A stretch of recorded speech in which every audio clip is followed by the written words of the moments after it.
Thanks for coming, everybody. Welcome to my pixel art tutorial. My name is Quinn Stevens, and you all know me already, but maybe people watching the recording don't. So I have been doing pixel art for a long time, and I'll show you some examples of it really quick. Sometimes I do animations kind of along this line. Sometimes I just do, simple stuff like this. I tend to favor a lot of the same subjects I do in most of my art, which is like a lot of fantasy stuff, a lot of landscapes, a lot of fantastical creatures and stuff like that. So that's only one of the many things you can do with pixel art, though. I mean, it's not necessarily great for every application, but I think it's an incredibly versatile and really fun medium, and I'm happy to share with you some techniques. Someone about to ask a question? I heard an intake of breath. No, okay, sorry, not to put anyone on the spot, but I'm happy to answer any questions throughout this. This is kind of sort of an interactive workshop. Feel free to follow along with me as I go if you want, or you could do your own art on the side, or you can simply just watch. But I'm hoping this will be useful to people who are maybe new to pixel art or who have tried it a little bit and are interested in learning some specific techniques. Any questions before we get started? Cool. So, question. Go ahead. So you said to use your favorite art program. Mm-hmm. How do we make our favorite art program into like pixels? Yeah, I probably should not have been quite so broad, but because like as I pointed out, Procreate unfortunately is not great for pixel art. It's like possible to make it do it, but you have to do a ton of tweaking. If you are a Photoshop fan or a fan of something like Photoshop, then that could be a pretty good option. And there are a lot of free or very cheap apps that do pixel art. But essentially, you want to be using like your pencil tool or equivalent. You want to be using something that basically fills in one single pixel at a time and doesn't anti-alias at all. You're all familiar with anti-aliasing, I assume? If you're not. Maybe. Okay. Quinn, do you know if Clip Studio does this or no? I would think so, but that's actually probably a better question for Patrick. He uses Clip Studio, right? Hey, Oh no, use Quinn. You turned your thing. I knew it. Okay, hang on. I gotta like. This is hard to do when it's on an angle. Okay, there we go. All right. Better? Yes. Okay. Every time I go away, I'm trying to look at your. Maybe I just should. By the way, I think you can share your screen on your iPad with Discord. Well, I was thinking about doing that, but I think it might be better for you to see me actually drawing. Ooh, good point. Never mind. Yeah, but I was considering that as well. Maybe I could do it. If I was more sophisticated, I would just share both at the same time, but I'm not actually sure how to do that. I think I'd need multiple Discord accounts or something. So anti-aliasing. Really? Oh, sorry. There we go. Better?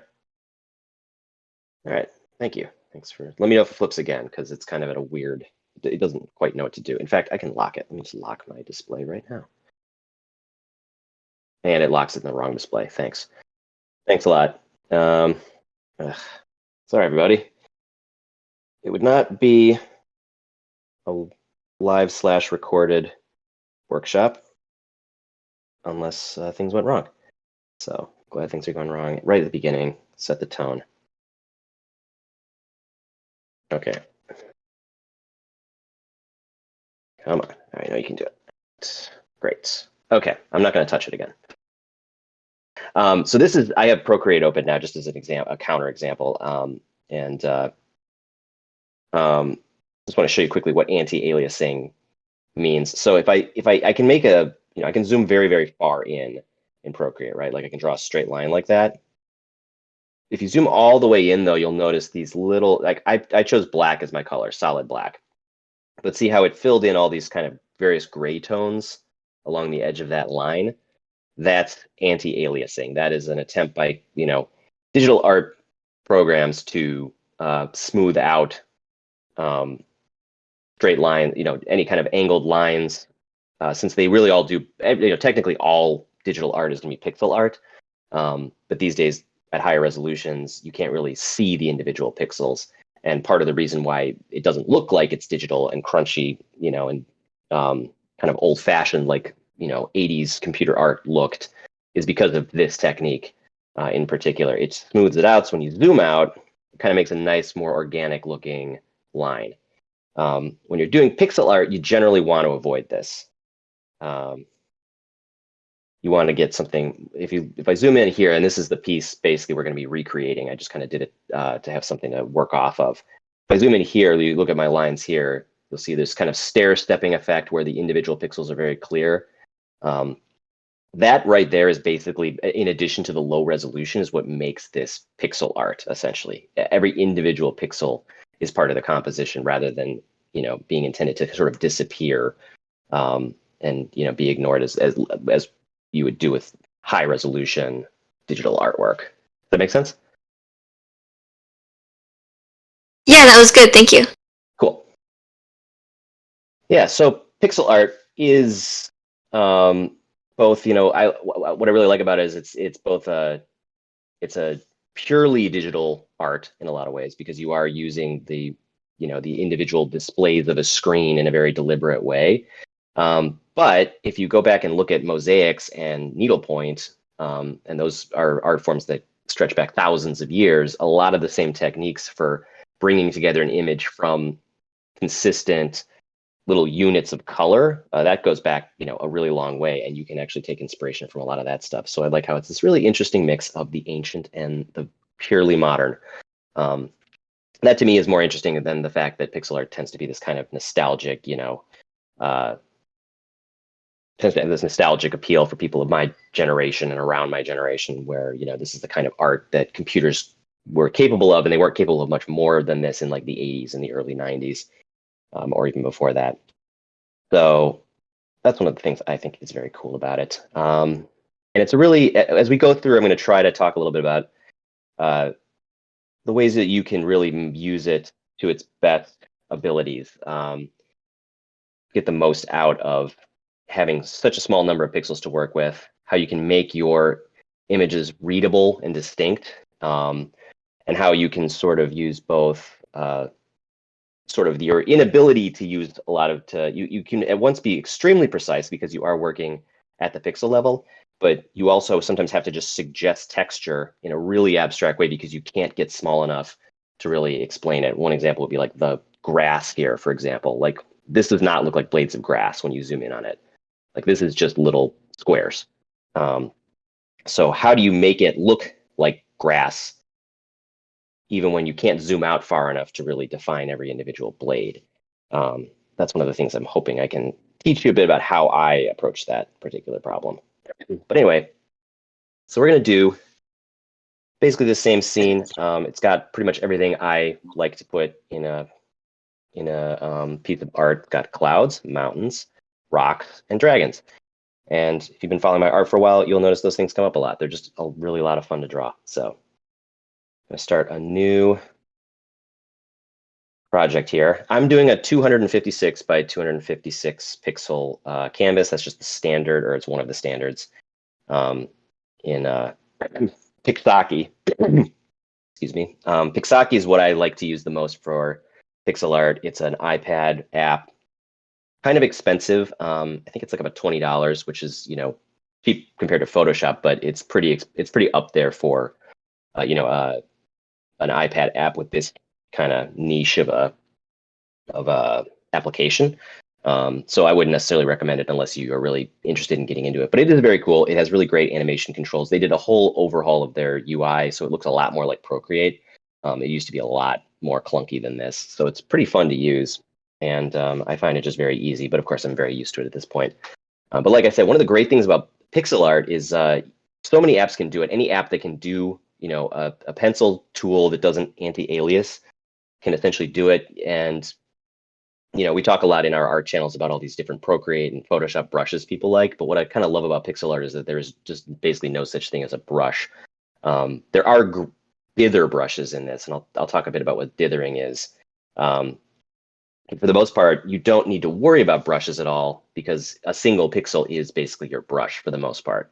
You're going to be using the pencil and the fill tool, the paint bucket tool, most of the time in here, and almost nothing else. So I'm going to start out, I'm going to pick a nice kind of neutral sky color.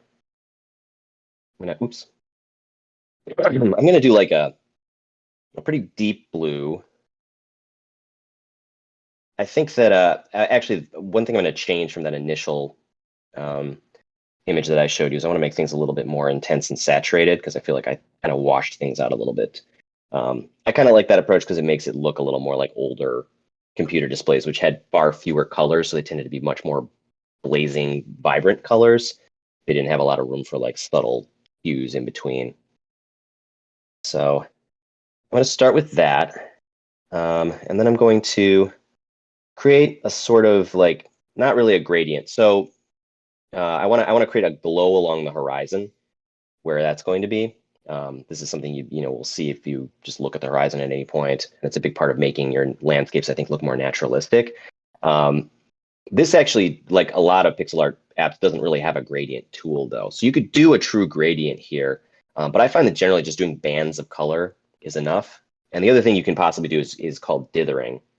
So I'll show you what dithering looks like in a sec, although we're not going to make use of it here because there's no way I would get through this tutorial if we did.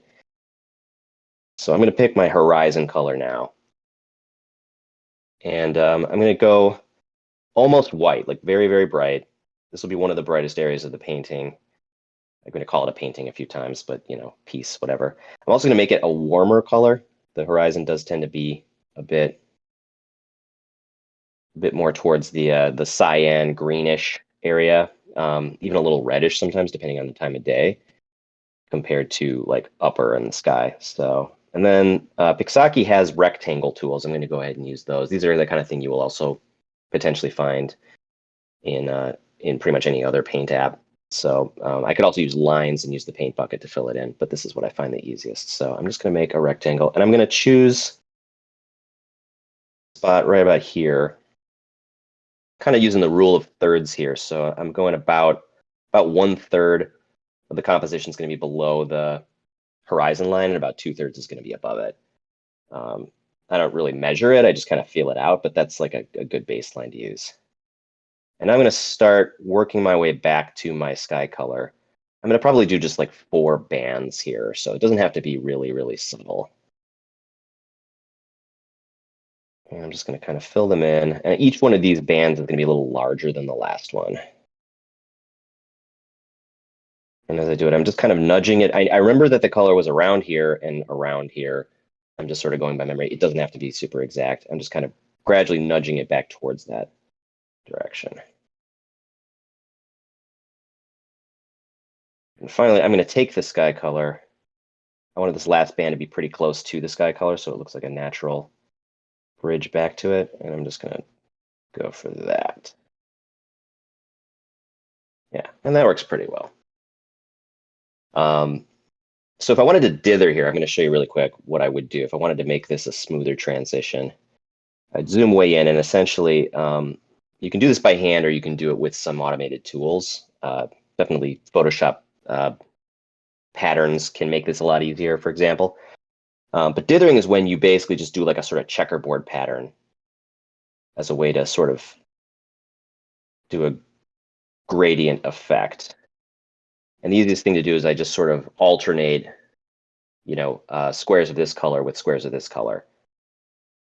And I can do that for a little bit. And then that gives me like a sort of perfect halftone between those colors. And usually what I'll do on the occasions when I've done this, because it's kind of hard to, you could technically do this all by hand if you want. And people actually did have to do this by hand once upon a time in the 80s. I'm sure that was horrible. If I zoom way out, I don't know if you're gonna be able to see this, but it sort of softens that transition here. And if you want to get even fancier with it, you can start varying up that pattern. And skipping, in this case, I'm going to skip. Instead of having, one white, one blue, one white, one blue, here I have 3 blue, 1 white, 3 blue, 1 white. And I can kind of continue it like that. And I have actually done this, and it's not a lot of fun, but it's kind of cool to control it at this base level. And that gives you a smoother transition between the colors instead of just having one midtone.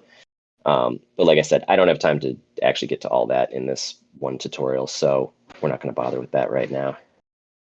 but that's dithering. And one of the cool things about Pixaki is it does have dither brushes, so that can make this a little bit easier. If you, I call it matrix dither. So let me see if I can get an example here. Okay, so yeah, so I can also, you can make it so it will stick to that checkerboard pattern, and I can actually change the pattern, and that gives you some more options there. But I generally stay away from that. I find that I like the total control that going pixel by pixel gives me. Okay, so since we're doing a landscape, one of the best pieces of advice I ever heard about landscape painting is that you want to start from the farthest point and kind of work your way forward. And you generally will start with colors and values that are very similar to your horizon, because air has mass, and it has particles in it, and the farther things get away from you, the bluer and kind of more indistinct they look. And if you want to suggest distance, that means that the farther something is away, the closer it's going to be to whatever your horizon color is, essentially. And there's going to be less contrast and less distinction between the lights and the shadows. So I'm going to start off with the clouds. I've created a new layer here. I don't tend to do a ton of different layers, but one of the nice things about pixel art is this is such a small image. I could do about 1 million layers and still have an extremely small file. So you don't really have to worry about performance, which is kind of cool. So I'm going to take this almost pure white color that I have here at the horizon. I'm going to start making some clouds. I'm going to make some very, very small clouds, like so. So they're, whoops. So they're not much bigger than that. And I'm drawing kind of freehand here. I'm not really thinking about pixel by pixel building a cloud here. That's not how I tend to approach this. I tend to just kind of let the pixels fall where they will. And then if I really need something to specifically look very precise, like someone's face, for example, I'll have to go in and kind of think about it pixel by pixel. But natural shapes like clouds, mountains, you don't usually have to be that exact, which is nice. So I'm just going to do a couple really small ones too here. I'm trying to keep these all sort of horizontally lined up as well. I find that if you look at the sky, if you look at clouds that are very far away, they don't tend to, part of what makes them seem very far away. Whoops. Okay. Pixaki has this really annoying thing. I don't know if you saw that, but I was holding down in one place for too long. It decided I was now using the eyedropper, and it just picked up the color that was behind it. I can't turn that off. I can only yes. When Someone... it's a little hard for me to tell. Is the color of the clouds the same as the color band right below it? I think I missed that part. Okay, cool. Yes. Thanks. They don't have to be exact. Clouds, yeah, are interesting. As they get farther away from you, realistically, like they tend to get much warmer and kind of more reddish, sometimes more so than the sky. It depends on what time of day it is, though. They can change a lot. So this is not obviously like a super exacting thing we're doing here, but so these are super far away. I'm just going to kind of keep them just that one color. As they get closer, I'm going to start defining the shadows on the clouds to give them more depth. And I might do it on these eventually, but I'm not going to worry about it just yet. So now I'm going to do kind of another layer of clouds. And these clouds are a lot closer than the ones back here. So I'm going to kind of make them look more distinct, less uniform, and I'm going to give them a little bit more of a shape. I'm trying to also now I'm starting to think in terms of perspective. That will get more obvious as they get closer, but like you're looking at clouds from underneath them.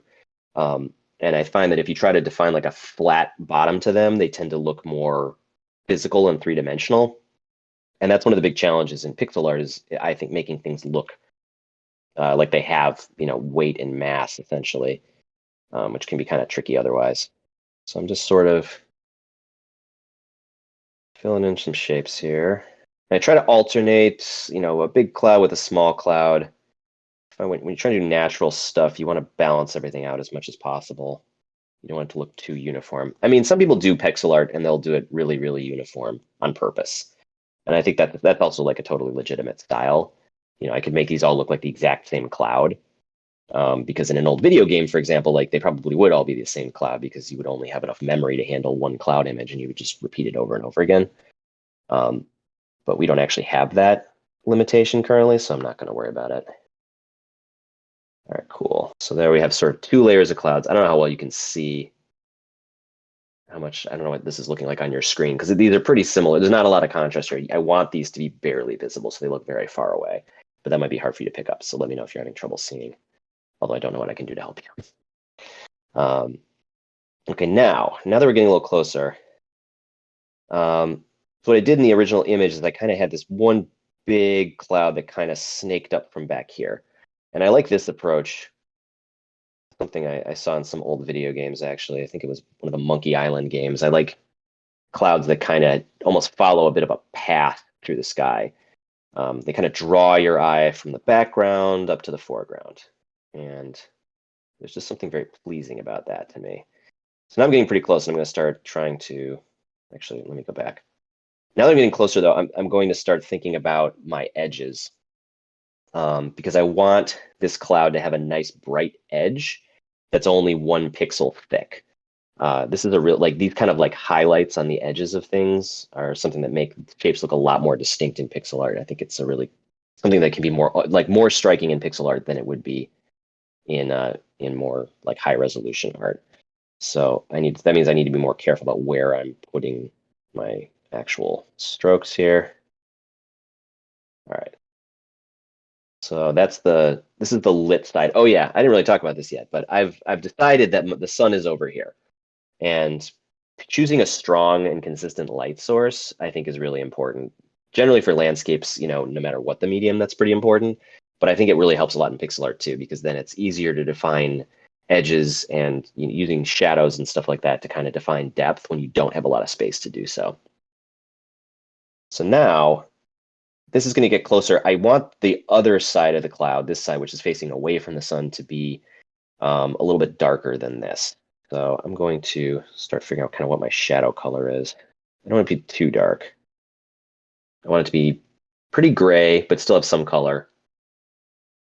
Still on the light side. We'll see how that looks. Yeah, that's pretty good. Okay, so... All right. Yeah, there we go. I like that shape. I'm going to add a little more to the tail of the cloud here, though, because I think that it needs to feel more like this. So this is what I'm talking about, this kind of winding road effect. I'm going to erase a little bit of it, though, because it's getting too thick here. One nice thing I like, too, is I will intentionally, sometimes with a cloud or a natural shape, erase and not be very perfect about it. So you end up with these little kind of floating little wisps at the end. That actually can be really great for clouds. It can make them look a lot more natural, like that.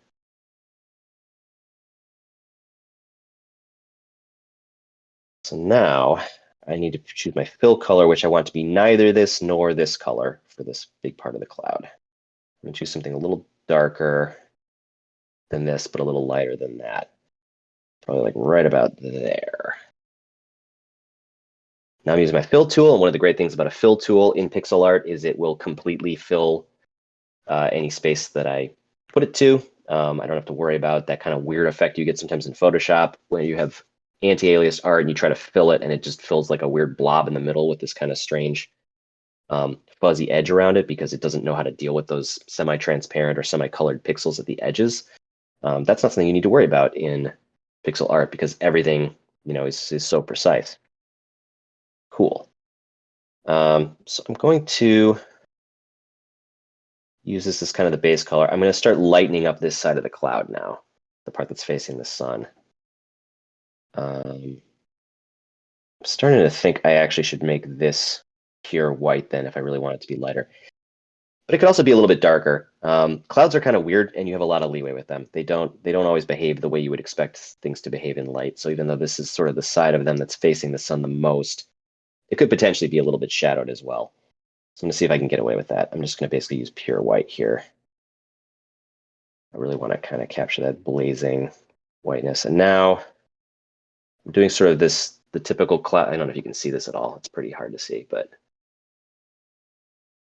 I'm doing a sort of what you might think of as a sort of standard cloud pattern, which are sort of like, I don't know. I draw clouds all the time, so I'm very used to this. I don't know if everyone else is, but I sort of like draw like these kind of like, these kind of, what would you call them? Like not concentric circles, but conjoined circles or something, with a bunch of little circles in them, like little arches that kind of are like fractally, like you have like one big arch that is made up of lots of little arches.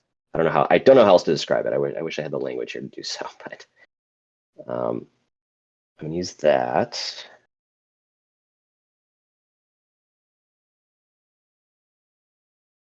And I'm trying to think, like, this is all kind of puffy, but this part of the cloud I'm going to try to define as being pretty flat, so I get that effect of like having like a kind of flat underside, which is something a lot of clouds do have.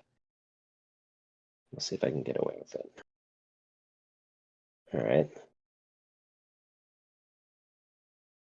Cool. So now I have this. I'm not going to worry too much about putting a lot of detail here because this is not the focal point of the image. So I want to make sure that, you know, it should be interesting and striking, but not like draw focus away from the dragon who's resting at the bottom. I'm adding a few kind of more highlights here.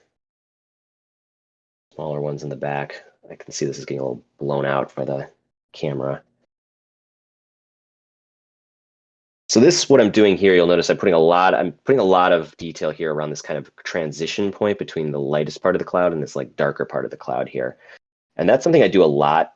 I do this a lot actually even outside of pixel art, but it's especially important in pixel art that places where there's more transitions are the best places to put a lot of small details, and that I will deliberately keep other areas very flat and clean, which helps kind of suggest that the whole thing has texture without the whole thing becoming so busy that you can't really make out the shape anymore. And I'm switching back to the darker color. This is actually almost a little bit like dithering when you think about it. I kind of have this like, I had a dark transition between the white and the gray, and I'm kind of doing these smaller shapes on either side of it to suggest a gradual transition between them.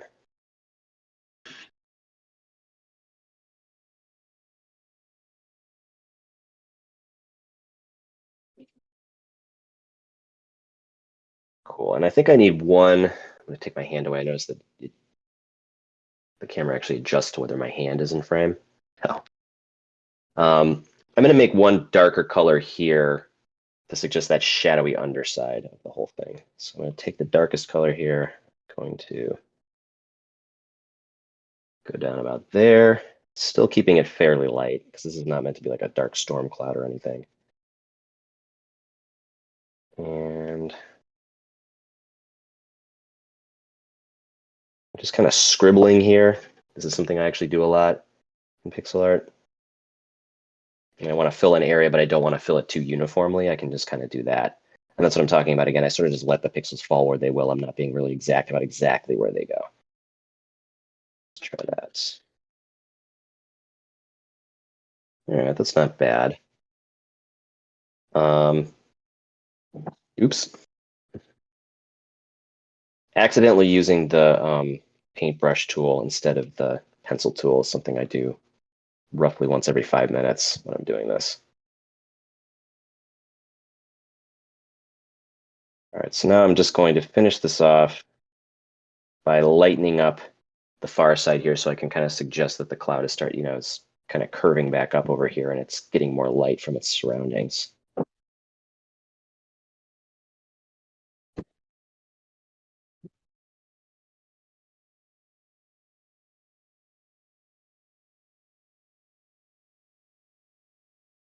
All right.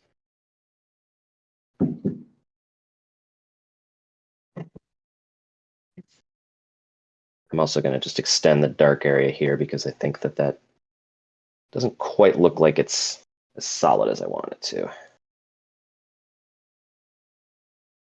we go again. Filling in, I don't know if you can see that. I'm filling in this area. Whoops. It's hard to focus on what the camera's showing and what my eyes are actually seeing, so I hope I'm not getting too distracted here. All right. I'm pretty happy with that. I'm going to tweak this more later, but I think it's good enough for now. I want to move on a little bit. So now I definitely, this is now the only like dark element in the scene really. So I definitely want to have a few more other clouds in the foreground that are going to look similar enough that it doesn't stand out too much. So I'm going to go ahead and I'm going to grab my edge color here that I used in the cloud. I'm going to draw some other ones on the side here. I'm deliberately making these clouds more wispy and insubstantial too, because I like to mix up like a big puffy solid cloud like this with like much smaller ones. I find that that looks a lot more like a real atmosphere. I'm going to fill it with the semi-dark color. And then give it a little bit of the highlight as well, but not too much. I like to put kind of darker elements on the corners of the frame. It gives it kind of a vignette effect. I find if you put really bright stuff there, unless it's like all very bright and you're doing that deliberately, it can kind of be distracting. It draws your eye. Your eye's always going to pretty much go towards like whatever has the most contrast on screen. So try to only put it where you really want it. Nope, I don't like that. Okay.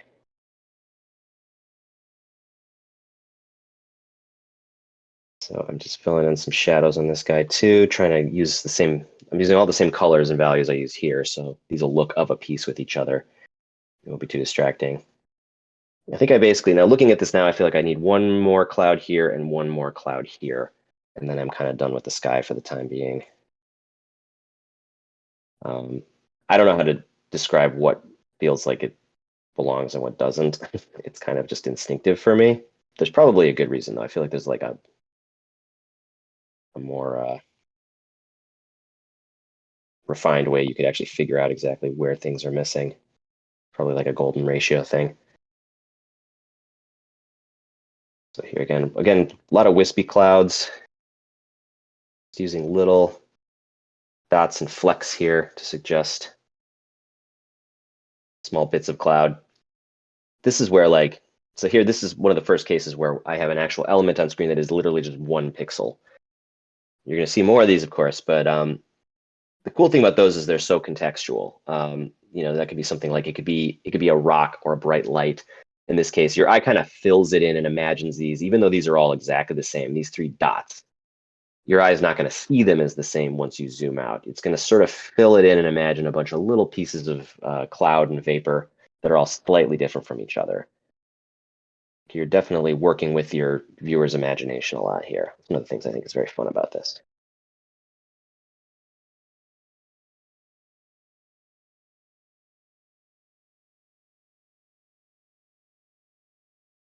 Again, feel free to ask questions if anything comes to you. I'm happy to be interrupted at any point. Cool. All right, I'm going to go back. I'm going to give these clouds in the rear, which I've accidentally drawn over, just a little bit of shadow. I'm only going to use the lighter shadow color here, though. I don't want them to be too dark because then they're going to look like they're closer than they are. I want them to look far away and a bit washed out, but I still want to give them some solidness. So I'm kind of I'm just suggesting again that zoom in here. So I'm suggesting again that the light source is kind of up and to the left a bit and just kind of filling in the opposite side with the gray. And I'm going to keep that in mind as I do all of my other elements in here. Whoops, and I just undid something somehow. Okay. This app is not perfect. It does occasionally behave really weirdly, so hopefully it'll behave itself for the rest of this tutorial.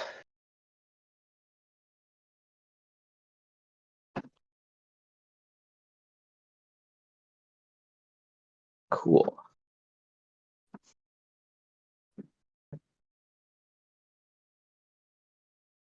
All right, cool. Well, I'm pretty happy with that sky. So I'm going to go ahead and make a new layer. Everyone is still listening to me, right? It's totally silent. Yeah. Okay, You cool. are moving a bit fast. I just realized I could have been disconnected like 10 minutes ago and had no idea. So I'm basically playing catch up right now. Very fast. oh yeah, sorry. I know I'm kind of Bob Rossing it here. He cheated too and did a painting ahead of time and was just copying it. So I feel like I'm just following in the footsteps of the greats here. Okay. Cool. So that's our sky. Oh, whoops! I just created I did this on 2 separate layers. Didn't mean to do that. I'm going to go ahead and merge these using the merge down feature. Most apps have some equivalent of this because I like kind of having distinct layers where I know where everything is. Cool. So now I'm going to start with the landscape. So I'm going to start with the distant mountains. And again, just like with the clouds, I'm going to try to stick pretty closely to this color here. I'm going to use the slightly darker blue color. And I'm going to make it a little darker and a little less saturated. Actually, I take that back. I'm going to make it a little more saturated because I've noticed this is probably not super realistic, but I do think that in stylized art, sometimes making the distant stuff very blue can actually look very pleasing, even if it's not super realistic. I'm also tilting this now because I'm at kind of a weird angle with my phone. So I'm going to do a line of mountains along the horizon here. And since these are very distant, I'm going to keep them pretty uniform and pretty small. I try to give them a little variation where I can. Whoops, even that's like too much. So I'm going to undo that, or undo, erase it. I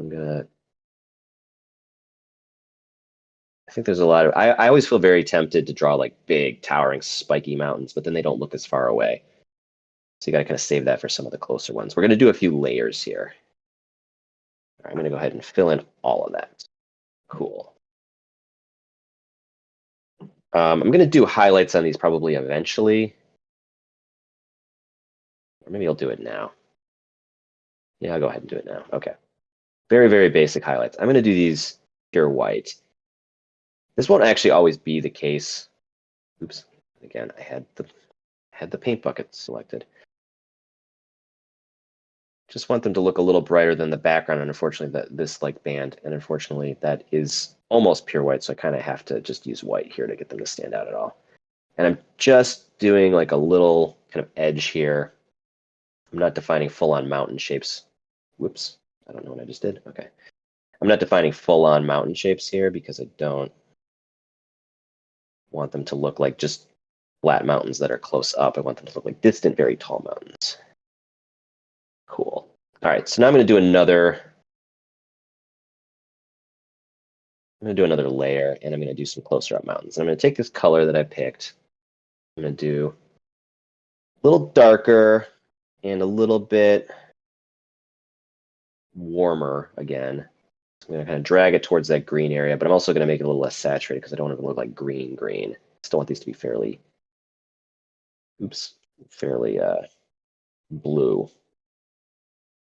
And now these are closer up. So these, I'm going to have a little more variety here. Try to make sure I don't cover up too much of the nice stuff in the background. Those other mountains. Yeah. Great. So now we got this kind of nice layered effect. These I also want to be pretty bright. So I'm going to do actually that light horizon color. I don't know if you can see, but this, and not the pure white, but the very close to pure white here. I'm going to use that as my highlight color on these mountains. That kind of makes the background mountains look sort of washed out and far away. Even though I think in real life they wouldn't necessarily be brighter. They actually would probably be a little dimmer because they're farther away and there's more atmosphere in the way to block them. But you can get away with that. And now I'm making a little more of an actual shape here. So this is actually totally something Bob Ross did. Like just defining kind of a slope on the side of the mountain. Basically everything that's in the sun here, kind of doing these little shapes. So what I'm doing is I sort of think of mountains as these kind of pyramidal shapes because they are, very triangular. So like, this side here is facing the sun. It's going to be very bright. This side here is facing away. It's going to be, it's only going to be getting the light from the ambient, sky. So you end up with these kind of sharp edges. And I find that that's what really makes things look like mountains, is that sharp contrast between one side of a ridge and the other. If you make them look too lumpy, then they just look like big hills. They don't really look like mountains. I'm starting to do like kind of more stuff in the foreground here. Rather than this just being one big line of mountains, I'm letting them kind of come into the foreground a bit here. Oops. I'm still just sort of thinking in terms of like ridges. Like here's a ridge. There's a sharp slope here, and it slopes down the other way. And I just kind of draw along the line. I just sort of let it almost treat the the pen like I'm falling down the edge of that ledge. I'm getting rid of that actually.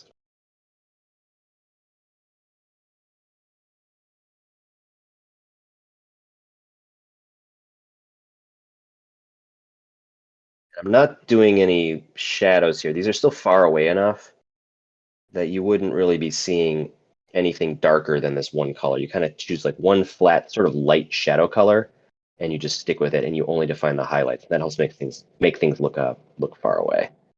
Notice here too, here's a good example how I try to make things look natural but not too busy. There's a big blob of one solid color here, and then as it transitions into this, it starts getting more broken up and noisy. And you want to be very deliberate about kind of where your noisy areas are and where your solid areas are. So like solid, a lot of noise. You really can easily in pixel art get way too noisy across your whole composition, and that makes it really hard to sort of determine what you're looking at as a viewer, and also just where your attention is supposed to be, like what's the most important thing. Cool. All right, so now kind of filling in a few more shapes here. Right, and then I think that's it for that layer of mountains. And now I'm going to do closer up mountains that are not as tall and have trees on them. So this is where I have to transition from a kind of bluish gray to green, and I always find that transition pretty challenging. So I don't even think I managed it super well on that initial image I showed you. I'm going to see if I can do it better this time. So again, I still want to be kind of coming forward. I want to take this color, this is the darkest dark that's behind it, and start from there. I'm going to get a little darker than that. Still going to be pretty blue though. And now I'm going to draw what sort of, imagine that there's some pine trees here. And this is again where I'm using my like sketchy approach, and I'm just letting the pixels fall where they will. I'm not going to sit there and try to draw individual pine trees here. I'm just going to try to feel it out. So I think we have enough room here. Now notice as everything gets closer, the shapes of the hills need to get larger. So I'm only going to have room for maybe like 2.5 hills across the image here. Still want them to be pretty deep. Now I can kind of... So I'm doing here, I don't know if you can see, my hand is kind of moving like this very quickly. That's how I'm getting that little bit of jitteriness. And it doesn't translate to much. There's not a lot of actual, there's only a few parts here where you could actually say like, oh, that's like part of a tree, that's defining a tree. But that's all you need sometimes. Like your brain again will kind of fill in the background. And I want this to be an unbroken line so I can fill the whole thing in, which is why I'm not going through and going like that. I'm not doing like this kind of thing. I can do that later for details. Cool. So I'm going to go ahead and fill that in. Great. And now what I'm going to do is I'm going to show the sun hitting these trees from this side. And it's going to be a lot greener and warmer than I've been doing before. It's going to be a bit intense, but so I'm moving this way over to the green. Not sure if this is going to work. I need to like kind of play around with it until I find the right color. Oops. Once again, I have the wrong tool.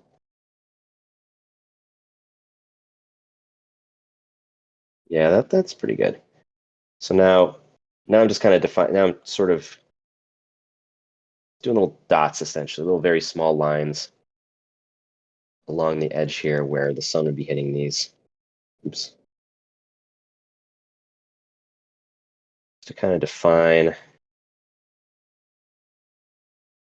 that these are in fact trees. This is still the background, so I'm not too worried about making this really detailed.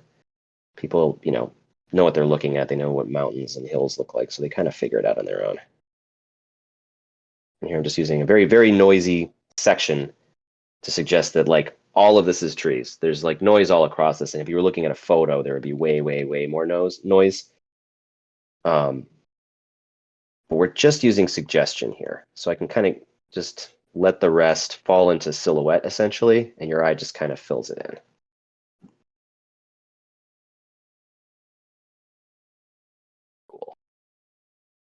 I'm going to go back. Actually, no, I'm not, because I'm about to start drawing stuff in the foreground. I was saying this little blank spot here bothers me, but it's probably going to get covered up by the foreground anyway. You'll notice I haven't even drawn where the foreground is. I don't tend to think that far ahead, but I probably should, because then I could waste less time doing these backgrounds. So, all right. So now I'm going to do that little kind of hill. It's right in the front here. I think I actually will start with this same green color here. I'm going to make it darker. Yeah, same hue though. The highlights I will make more yellowish, but I'm going to stick with that. And I'm going to draw the hill where the dragon's hanging out. Currently, I'm drawing like kind of the mid-tone of the hill, so you'll notice it's pretty hard. It's kind of hard to see against the background, but that's okay.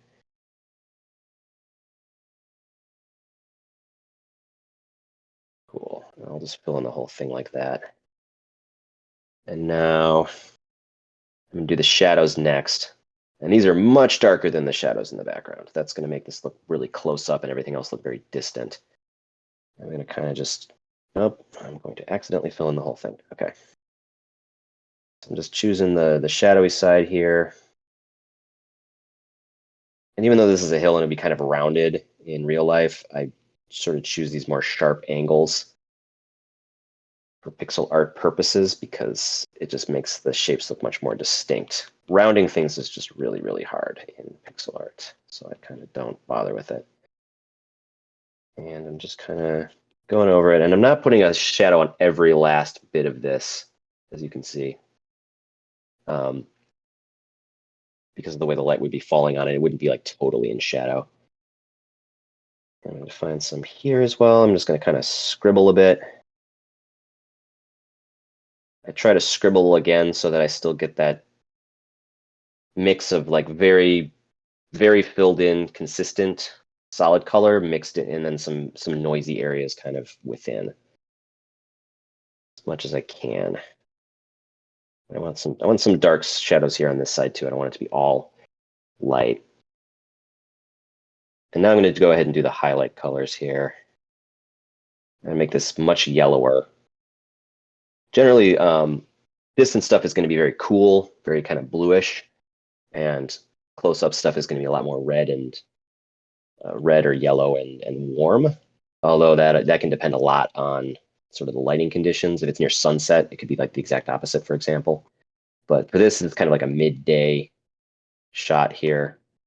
That's generally the rule you're going to follow. Try to get that all along here. Okay.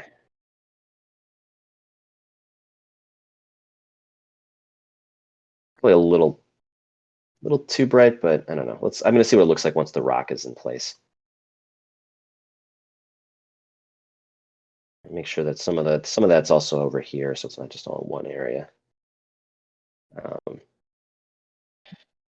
Yeah, it's a little too high contrast, but I think rather than getting rid of this, it actually looks much higher contrast in front of me than it probably does on your screen, but you'll see the final version later. I'm going to choose like a mid-tone in between these, like something light. Actually, wait, no. I want it to be as warm as this, but darker. And we're going to kind of do a bit more of a border here. This is going to also make things look a little more rounded.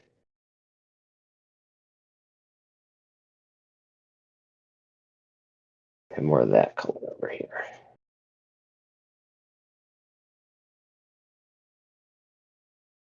Okay.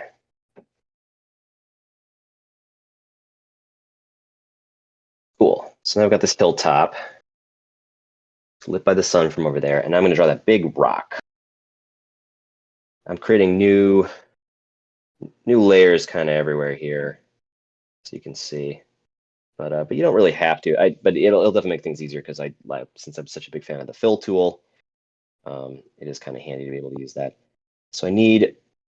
I'm going to use pure white here for the corner of the rock that is facing the sun, because I want it to stand out. I don't know if literally it would actually be that bright from this angle, but I'm not too worried about realism. I'm just trying to make it very intense. Because again, that contrast is really key. One thing I've always tried to do with rocks and natural formations is make them very angular rather than very rounded. I find that makes them look a lot more interesting. try to think of them again in sort of pyramidal and triangular formations rather than just being kind of lumps. All right, so I've done this side. So this is the side of the rock that's facing the sun. This side's going to be facing the sky. So it's actually going to be kind of blue.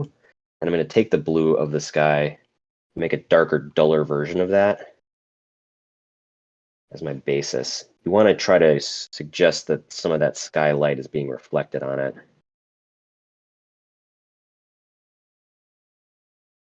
And now this part of this is going to be facing down. This is not going to really get as much of the sky reflection because it's not facing up towards the sky. So I'm going to make that darker and duller. And this is the like very shadowed part, and the dragon or whatever this creature is going to be hanging out there. I try to avoid using like pure black too. This is something you actually might hear a lot of painters say, but I think it's true in pixel art too, because then it starts to look like you're doing like a diagram. It doesn't look as naturalistic. And you want to save the black for when you really need it. Like I might end up using it to define the dragon's shape. So I'm kind of thinking of this as a pyramid in a sense. This is going to be very flat. This is like a flattened edge of what would otherwise be like a triangular pyramid. So there's going to be like a triangle kind of slope here, flat here, and then a sort of maybe a slightly more lumpy, busy area here just to make it look more natural. But I'm kind of feeling this out as I go. So, oops. Let me take this. I'm taking the color I'm using for the shadow. This should actually probably be darker. Doing it a little too much, so I can use my fill tool, and it nicely fills that in. Let me go ahead and actually just make that flat edge. And I'm going to make this a little bit lighter because it is going to reflect some of the light that's bouncing off the grass here. So I don't want to make it too dark. For those kind of naturalistic effects, you can only get away with so many of them when you're doing pixel art, really. So it's okay if you're more simple. So now I'm going to do still a dark color, but lighter. Define this edge here. I'm going to fill everything in there. Okay, so now take that dark color here, actually.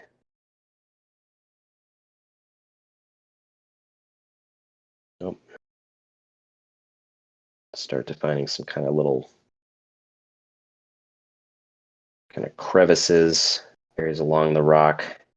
And I try to think it always in terms of like the rock kind of splitting apart and becoming kind of, like I said, pyramidal in various places. One thing you can sort of think of is imagine like water running down the rock, because that's actually what happened. Like if you look at rocks and mountains, they are like slow motion waterfalls because they're showing you where the water has been running down them and weathering them away over, thousands and thousands of years, which is pretty cool.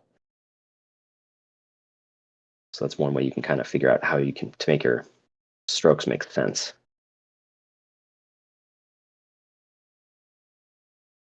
So again, I'm trying to make sure I have big flat areas of solid color a lot.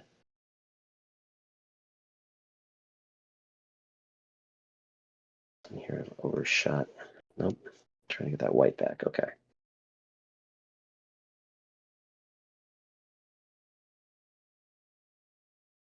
All right, so now I said I would make this. This is actually something I'm trying to avoid here. You notice this looks very outlined, almost like kind of coloring bookish. That's something I generally try not to do too much of when I'm doing natural stuff.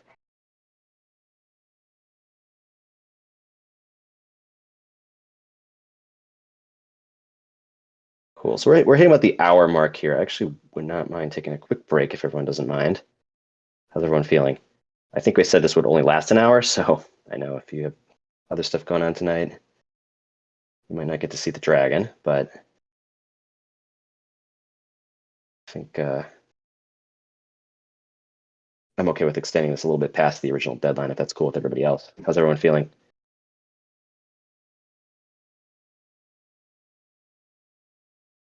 Total silence. It should work for me. Cool. Okay. How's everyone feel about a quick break? We were muted. We said need. Okay. Break is good. Cool. All right, let's take a quick break. All right. We're back. I actually just zoomed out for the first time. I had not really seen the rock yet. I'm liking how this is working so far. So kind of getting a whole triangular composition here, which I heard a long time ago is something very pleasing, rule of threes or something like that. So this is going to be casting light this way, and our dragon is smaller than the rock, so the whole thing is going to be kind of like a nice triangle at the bottom here. And this is a total coincidence, but the sort of tail of this cloud is basically right at the. It's very close to the tip of the triangle, so you kind of can then follow it with your eyes in this direction. And I think that'll make it for a pretty pleasing composition. So, yeah. All right. So next step, I'm going to add more to the rock, but I want to do the shadow first. I want to kind of define the whole area it's covering, and that's going to tell me where the dragon's going to go next.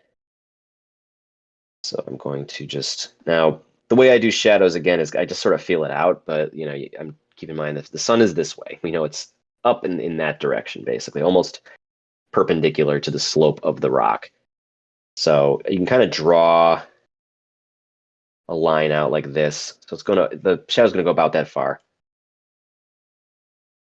And then we just sort of you have some leeway here with exactly how you make the shadow, because the lumpiness of the ground is going to affect its exact shape.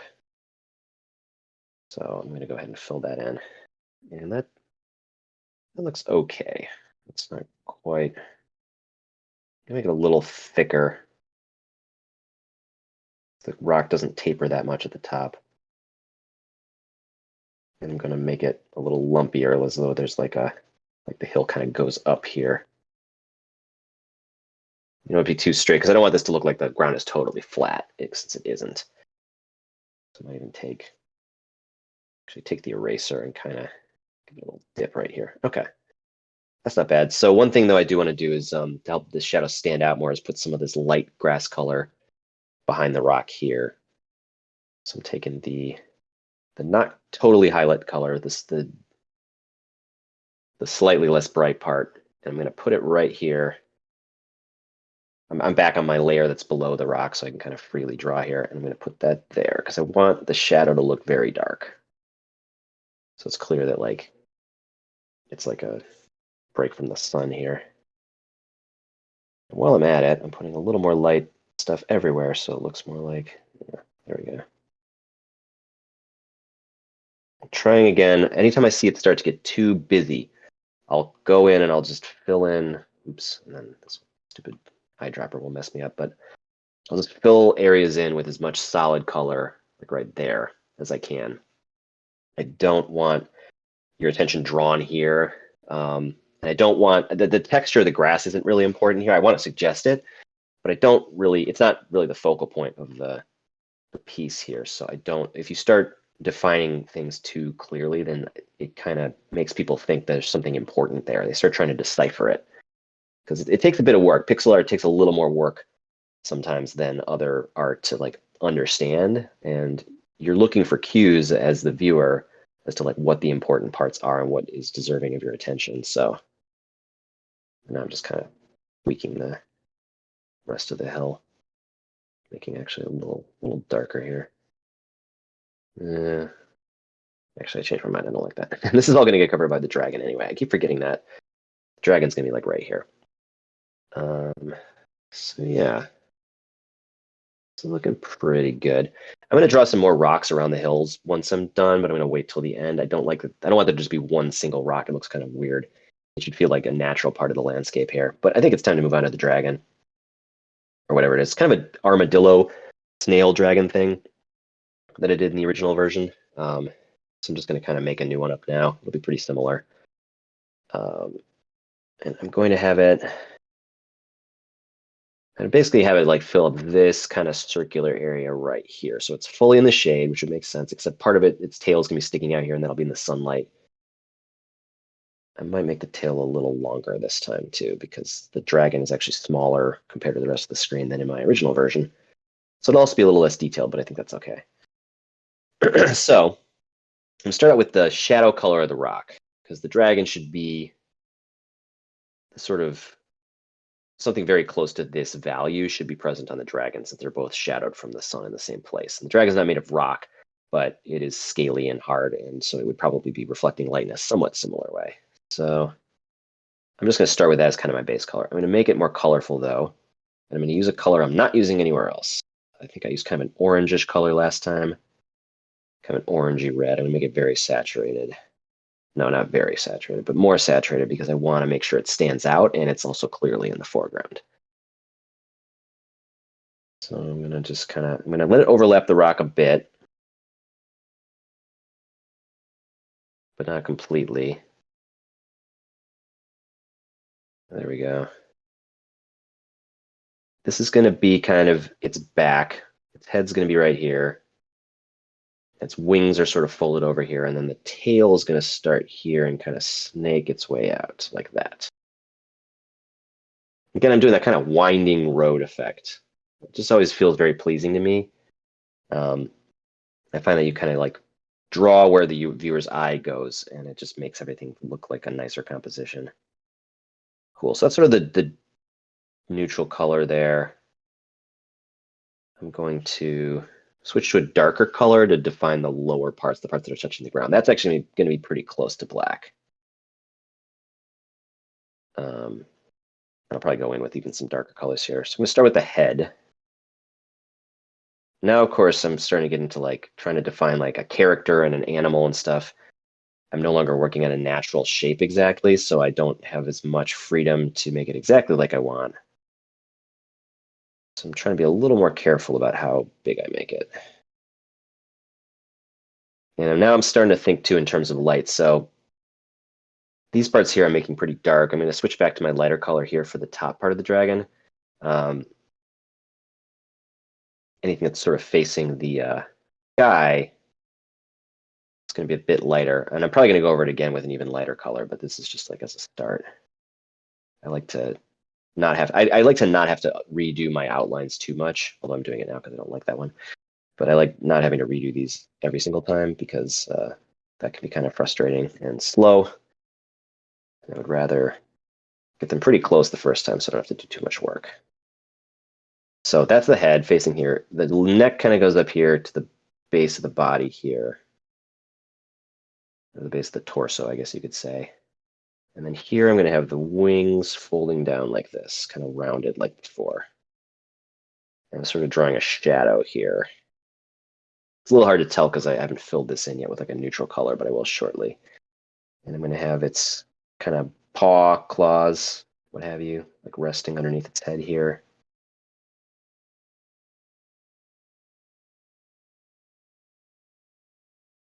And I'm not too worried anatomically about where those fit exactly because this is all kind of folded up here along with its like rear paws. I'm kind of treating it like a cat actually now that I'm looking at it. But this isn't a real animal, so I don't have to care exactly where everything goes. So this tail, I'm not going to worry about the tail just yet because that is going to be so much brighter than everything else that it's going to kind of follow its own rules. So I'm just going to focus on this part of the dragon that's in the shade. Now I have to decide on kind of like what the real base color is. I started with this, but I want something a little bit duller, but also probably a bit lighter. I'm gonna go like right around there. Kind of a dull maroon color. That's pretty good. Use that for the head too. And then I'm going to make a darker color for the parts of the body that are in shadow here. Not bad. Yeah. I'm going to take that darker color and I'm going to use that to start defining a little bit more of the actual shape of the dragon here. So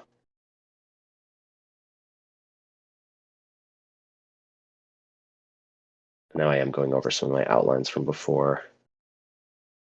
This would not be as light as I made it initially. And again, I'm sort of taking these parts where it transitions away from the darkest point to a lighter point. I'm using that as my place to put detail and put like busyness. So I'm suggesting scales here through a combination of actually trying to draw like scale shapes and then just kind of drawing some noise as they get farther away because it's now, this is too small for me to draw actual scale shapes. So I'm not going to bother.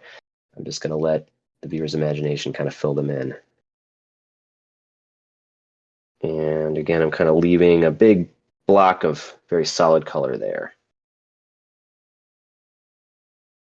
I'm going to take the dark color again here for the head. Now the head is where I want people to be focused. So I'm going to try now. I'm actually going to try, well, yeah, this will be the darkest color I've decided. This is my black, essentially. And I'm just going to use that for the eyes. And I'm kind of not worrying as much about perspective for the eyes because I want them to read clearly as eyes. So I'm going to do a little bit of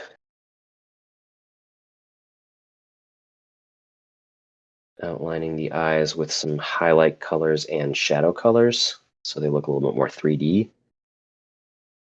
And now I'm going to try to suggest that the sky is reflecting off the dragon a little bit. So I'm kind of making it look a little bluer and a little lighter, if I can make that work. Actually, no, let me take that back.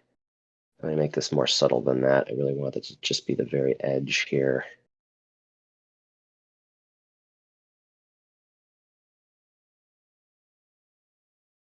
Try to frame the eyes with that too. It's a little too bright. I'm going to make this darker and grayer. So it should still be like a highlight. Nope, even darker than that. It'll be like a highlight, but I don't want it to be too bright because there isn't. Yeah, there we go. That's better. That's just kind of suggesting that these are spots that are going to be catching that reflected light from the sky. There's like blue light coming from the sky all the time that we just don't notice. Our eyes just kind of get used to it, but it's there. And being able to suggest it really makes things look more 3D. So I'm using it there too to define that. And a little bit of this arm here sticking out.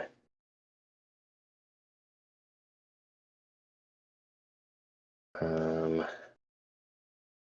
gonna give it like a nose too, like right about here. Kind of a snout. I'm gonna give that some highlights as well. So that's gonna suggest just like a shiny nose a little bit. I think I'm overdoing it though. Yeah, I'm gonna, these highlights here, I've changed my mind. I do not want these. These are distracting. Making it hard. This is where you really got to start thinking about whether people can actually tell what they're looking at. So making them brighter.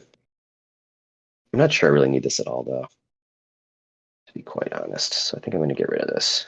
I was trying to define the sort of forepaw that's underneath its head here, but I don't think it's important enough to merit that. I'm going to define this one a little bit more though.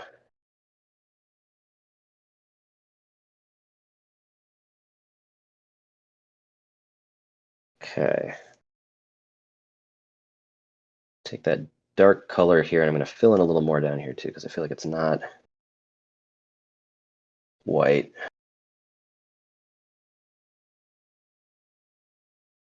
Touching the ground as I want it to. Okay, there we go. I'm going to take this and I'm going to do those sort of scales on the wings here. Or I'm not really sure what you call that, that kind of bat wing effect. Although again, I'm making this sort of more like an armadillo too, so it's a little bit made up.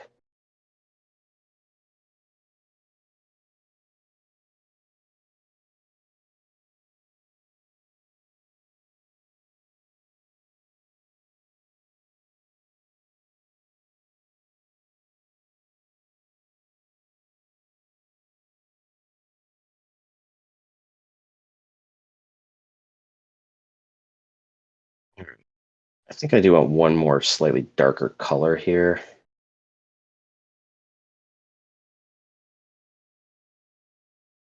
Now I'm filling in these. I'm going to do that in a second though. I'm filling in these in the meantime with that reflecting color. I'm going to actually get rid of the dark border here and see if that looks okay. This is all like facing skylight essentially. Well, that's look okay. Yeah, that doesn't look bad. Looks a little weird though. There's so much dark stuff at the top here instead of at the bottom. So I'm going to try to reverse that ratio. kind of going over this with my lighter colors, and I'm going to take more of the shadow color, make that more of a thing down here, because that seems like that makes more sense. The light's coming from above, so it looks weird that there's so much shadow on top. That's better.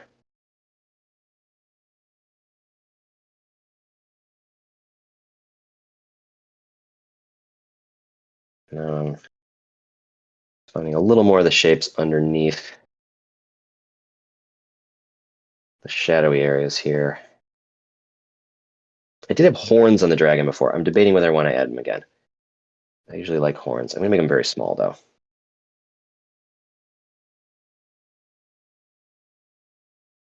You're not going to be able to see them super clearly, but I'm going to add the highlights here. That looks a little better.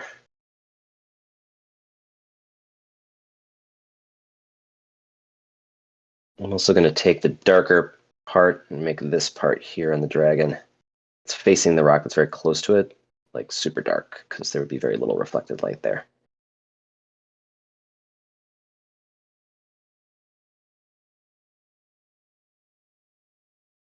Yeah. I'm going to need to make the rock darker too, I think, to make this fit. The dragon is like noticeably darker than the rock. But I don't necessarily want to make it lighter. I think I'm going to make the rock a little darker just to match. So I'm taking that initial dark color, making it a little darker. Yeah, that looks better. But that was a little bit too much. Very slightly darker. Yeah, and I'm going to make the grass shadow darker as well. Which would make sense. The grass over here I've made quite dark, but this is getting all this reflected light from the sky. This kind of wouldn't be because the dragon's blocking it. So this would be both darker and less saturated. Okay, so now I've unfortunately erased the kind of distinction between the rock and where the grass ends. So I'm going to make that even a little darker. Just right here. Whoops. Where the dragon is actually like touching it, essentially. The dragon is also kind of casting a bit of a shadow here.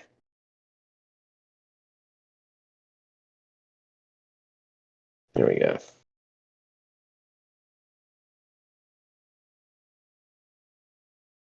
Okay, add a few more spots here so it doesn't look like it's just the dragon. I do want this to...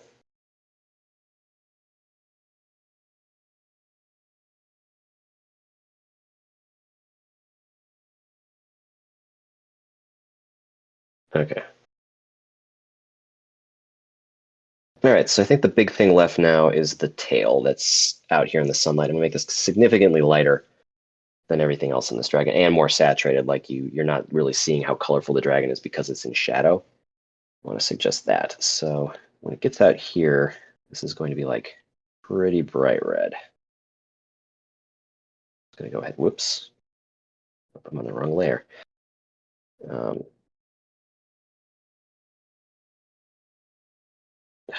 Okay, the wrong tool selected. Okay, there we go.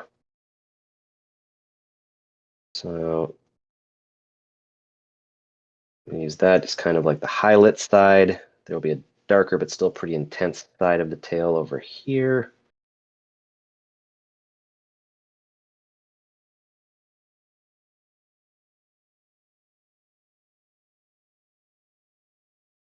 Oops, too big.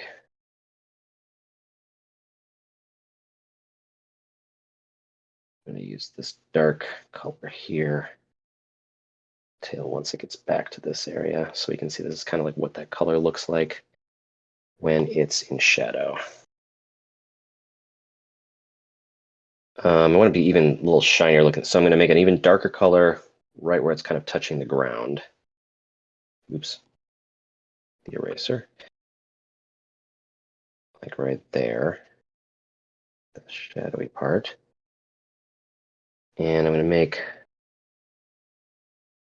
just a little noise here, like the tail's kind of scaly. And I want some like almost bright white spots too, some like really high highlights. So just a kind of shiny, scaly exterior.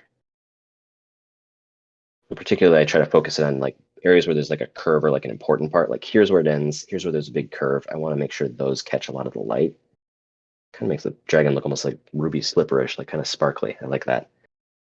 And now I'm going to go the layer underneath, and I'm going to add some shadow here from this grass color. So it looks like it has some proper depth. Would be casting a shadow as well. There we go.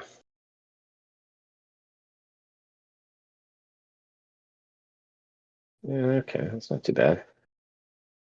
A little too extreme, I think, the contrast between the shadow and the dragon here. So I want to add a little bit of a slightly duller version of this color. The dragon here, like to its head and stuff. Oops, I'm on the wrong layer. Okay. Just kind of like near the highlights and other areas, so it looks like a bit more interesting.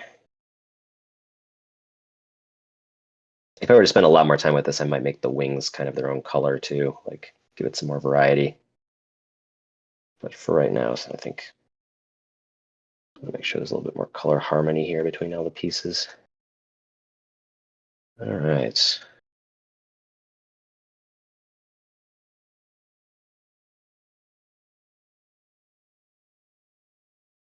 Cool. So I guess there's a lot of ways I can sort of refine this image from here. Like I said, I want more rock. I don't want just one single rock here. I'd probably have something like down here, kind of ringing the area, so it looks like it's just part of the hill. I might add like a little bit more background here, although I don't think it's super necessary to give a little more character to some of the, like there's these big spots of like just this kind of grayish blue color that I think could be livened up a little bit. But I don't want to do it too much. I do want those to look distant, like we're kind of on a hilltop far away from other things. And give that sense of scale. And I don't want to distract too much from the foreground where the important stuff is. I'm going to make one final change here. I do want the dragon's face to be a little bit darker, but not quite that dark. Just on the edges here, so it looks a little more 3D. I'm still keeping it lighter than everything else because I want to make sure that it draws attention. That's pretty good. Okay. Yeah, I think with that, that's about as far as I'm going to go with things for this evening. So, any other questions?